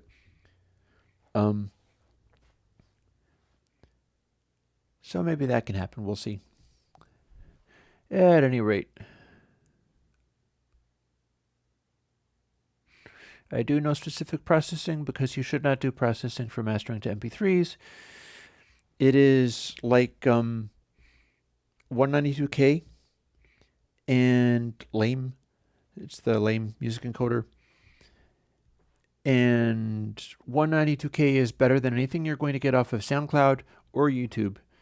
And I'm not really interested in intentionally giving like ultimate FLAC kind of stuff, because that starts to tread more in the direction of this is your for listening pleasure pirating audio ripping off of the record, even if I'm like needle dropping and skipping around. And I feel like if it is a podcast format and it's like an MP3, even if it's about the sound quality,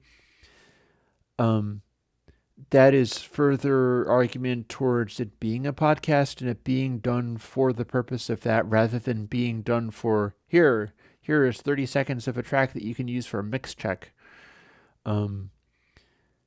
If you need a mix check, you should be getting your own records for it, because they're not necessarily that high condition records. But yeah, David, I would recommend not having as much high frequencies for MP3. That's one of the reasons why it sounds good, is that the vinyl records don't necessarily have that much in the highs.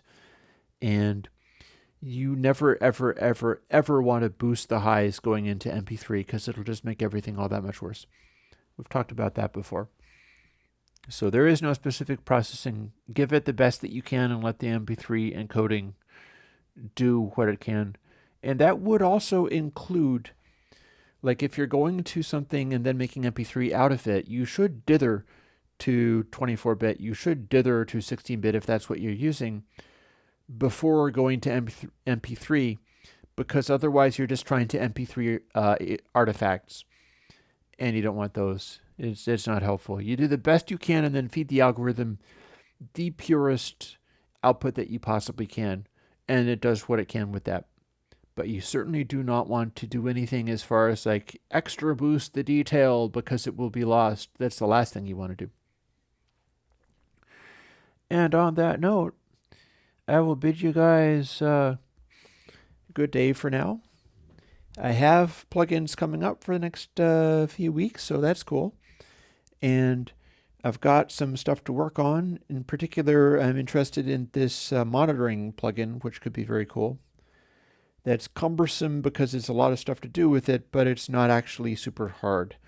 And I can do that biquad bandpass thing. It's the correct purpose for that. And tomorrow's music jam, whatever it proves to be, is going to be running for about an hour and 15 minutes or so, because from now on, those are going to be intended for taking up a little less space, taking up a little less time, and being able to put onto a CD if you want. Since you're able to download the 24-bit 96K masters, you can do your own job of trying to CDify it. And I can talk about recommended ways of doing that. But for now, soon enough I'm going to be using that stove. I wouldn't be worried about avoiding it. We'll talk to you guys later. Bye-bye.